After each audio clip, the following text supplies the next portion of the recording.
بن کے رحمت یہ پھر چھا گیا، کیسے تجھ سے کروں سامنا، گر رہا ہوں ذرا تھامنا، خالی دامن لیے آ گیا۔ بسم اللہ الرحمن الرحیم۔ آج نشریات کا آغاز ماں کے عنوان سے ایک واقعے سے ہوا تھا، تو اسی عنوان سے آج کا قصہ بھی ہے۔ حضرت موسیٰ کلیم اللہ ایک مرتبہ کوہ طور پر گئے، اللہ تعالیٰ سے سوال کیا، اے پروردگار جنت میں میرا ہمسایہ کون ہوگا؟ جواب ملا، اس شہر میں ایک قصاب ہے، وہ جنت میں آپ کا ہمسایہ ہوگا۔ اب اللہ کے نبی کے دل میں اس قصاب سے ملنے کی خواہش پیدا ہوئی کہ آخر اس قصاب میں ایسی کون سی خوبی ہے کہ جنت میں میرا پڑوسی ہونے کا شرف حاصل کر چکا ہے۔ آخرکار حضرت موسیٰ اس قصاب کے پاس پہنچے، اپنی دکان پر گوشت بیچ رہا تھا۔ اللہ کے نبی ساتھ بیٹھ کر انتظار کرنے لگے۔ کچھ دیر کے بعد قصاب نے ایک کپڑے میں کچھ گوشت باندھا اور گھر چل پڑا۔ موسیٰ بھی قصاب کے پیچھے پیچھے چلتے گئے۔ قصاب اپنے ایک کمرے کے مکان تک پہنچا۔ اللہ کے نبی نے دیکھا اس کمرے میں ایک بیمار بوڑھی خاتون ایک تختے پر لیٹی ہوئی ہے، یہ اس قصاب کی ماں تھی۔ موسیٰ دیکھ رہے ہیں، قصاب نے سب سے پہلے ماں کے قدم چومے، ہاتھ دھلایا، صفائی ستھرائی کے بعد کپڑے تبدیل کروائے، اپنے ہاتھ سے کھانا بنایا اور اپنے ہاتھوں سے نوالے بنا بنا کے ماں کے منہ میں ڈالنا شروع کیا۔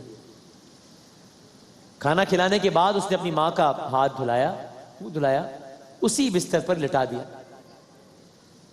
بستر پر لیٹنے سے پہلے اس کی ماں نے دعا کے لیے ہاتھ بلند کیا، اور موسیٰ سن رہے ہیں۔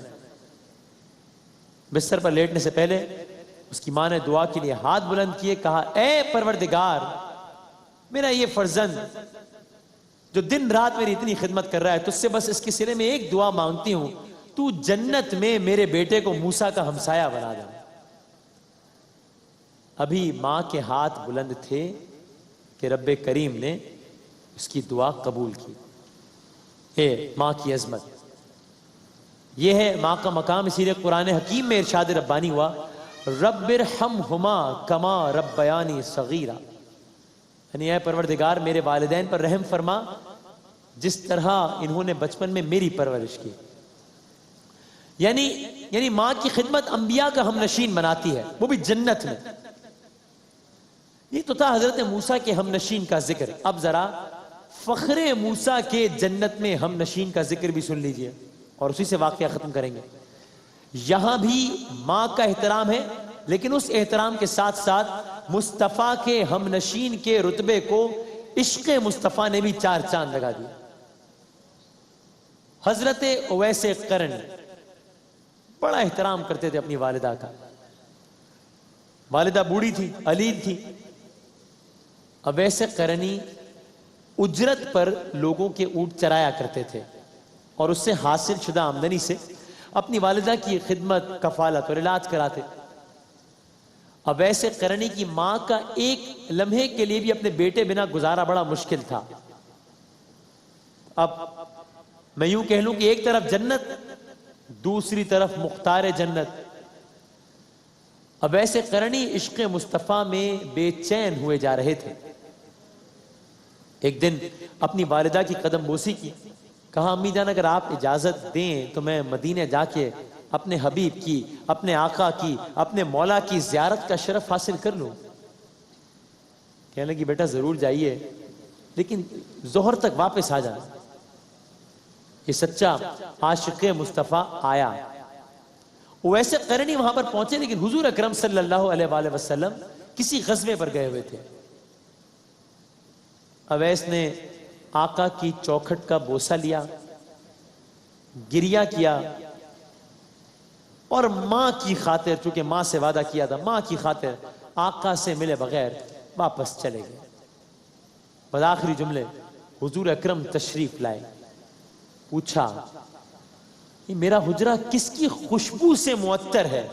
آقا کہہ رہے ہیں کس کی خوشبو سے معطر ہے میرا حجرہ؟